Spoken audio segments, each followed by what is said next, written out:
Hi guys! Welcome back to my YouTube channel and it's me again, Alfie J guys. And for today's video dito sa aking YouTube channel ay magkukwento tayo kung magkano nga ba ang cost of living dito sa Saudi Arabia. Kung mahal nga ba ang cost of living, kung kaya ba. So, ayun nga guys, yan ang topic natin today. So, bago tayo magpatuloy sa ating topic today, kung magkano ang cost of living dito sa Saudi Arabia. Kung bago ka dito sa aking YouTube channel at hindi ka pa nakapag-subscribe, please don't forget to click the subscribe button and click the bell notification ring para lagi kayong updated sa lahat ng mga vlogs na i-upload ko dito sa aking YouTube channel.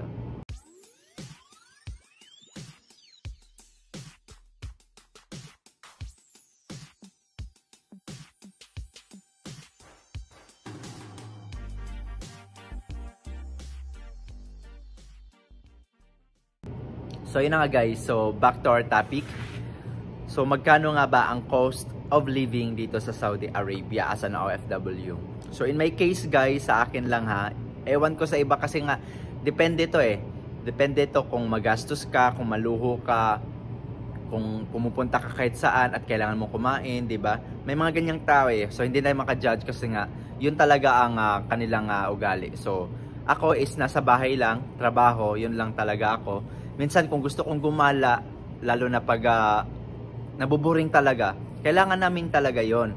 Pero depende na yun sa iba kasi may iba gustong every week, two times a week magagala sila, gastos sila.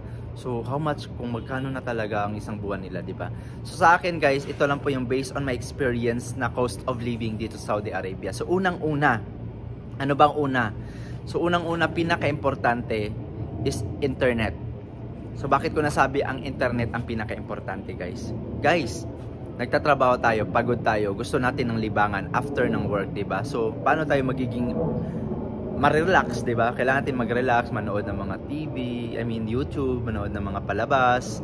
So kailangan natin ng internet. So magkano nga ba ang internet? So ang internet ko guys, ginamit ko is Yakult.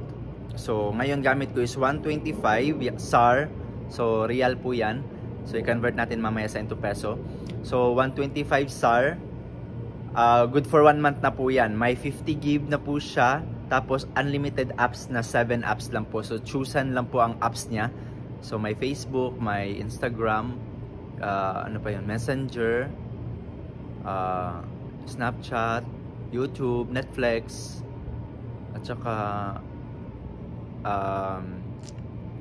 ano pa yung isa? Meron pa yung isa WhatsApp, ayun. So WhatsApp guys, sorry nalo-loading tayo. So WhatsApp, so yun po ang 7 apps, so 125 SAR. So next is pagkain or food allowance. So kami guys, binibigyan kami ng 300 SAR na food allowance. Pero sa akin guys, kasi nga makapagluto lang ako ng masarap. Alam ng kasamaan ko yan, makapagluto lang ako every day off lang. So magkano bang food allowance? Cost of living ng food ko. So ang food ko is, lagay natin nasa 200 na po. 250. Lagay natin ng 250, malaki na yung 250. Para at least may allowance siya. So 250 ang food allowance ko, 250 SAR. So magkano na yon? So isang buwan na yun guys ha. Take note, isang buwan na allowance to. So hindi naman siya masama kasi isang buwan naman siya na stock. So mga kailangan lang na pagkain or mga kailangan ko araw-araw, lalo na yung mga sabon, shampoo, Colgate, bigas, ulam, mga grocery, ayun. So next is yung paggala guys. Sa akin, di naman ako gumagala, nasa bahay lang talaga ako. So next is mga miscellaneous lang, tulad ng kape, lalo na pag nasa trabaho ako, minsan gusto kong magkape. Kasi minsan nakakalimutan kong bumili ng kape sa grocery guys. So minsan makakabili man pero nauubos din. So kailangan namin ng kape.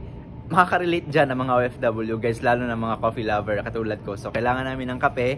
So ilagay natin isang buwan magkano ang kape mo. So ilagay natin 50 SAR.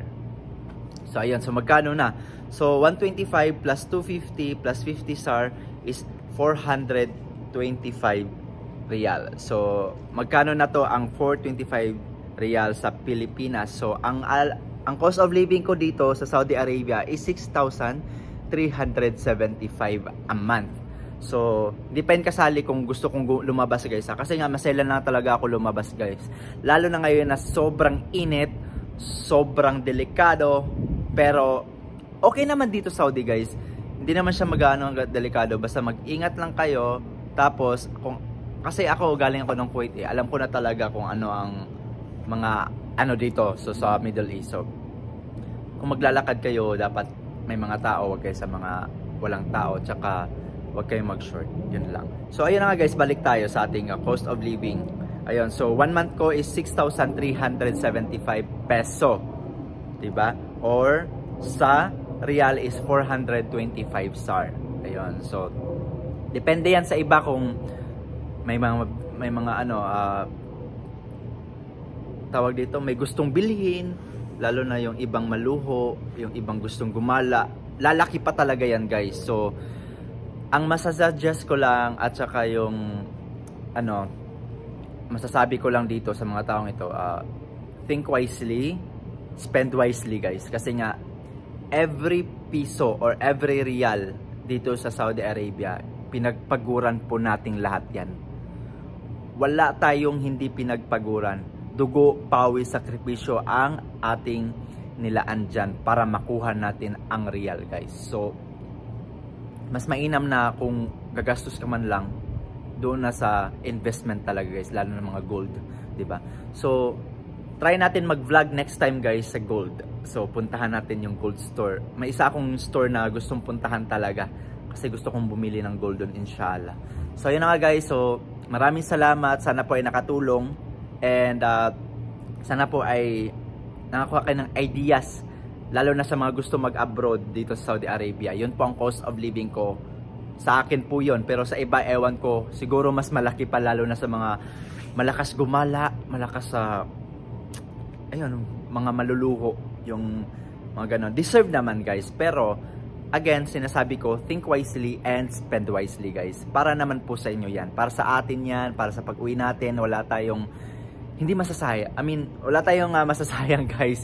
Wala tayong mariregret, diba? So dapat yung magagastos mo is deserve mo talaga. Yung feeling mo na deserve mo talaga. So ayun na guys, maraming salamat po. Again guys, kung bago ka sa aking YouTube channel at gusto mo maging updated sa mga videos na i-upload ko dito sa aking video channel, please don't forget to subscribe to my YouTube channel and click the bell notification ring para lagi kayong updated sa lahat ng mga videos or vlogs na i-upload ko dito sa aking YouTube channel guys. So maraming salamat po. And again guys, kung may mga request kayo or may mga katanungan kayo, please don't forget to comment down below. Ayun, so sasagutin natin na yan guys sa mga kaalaman natin. So ayun na nga guys, maraming salamat po guys. And again, hope to see you sa aking next video guys. God bless po, bye bye. Ingat po lahat.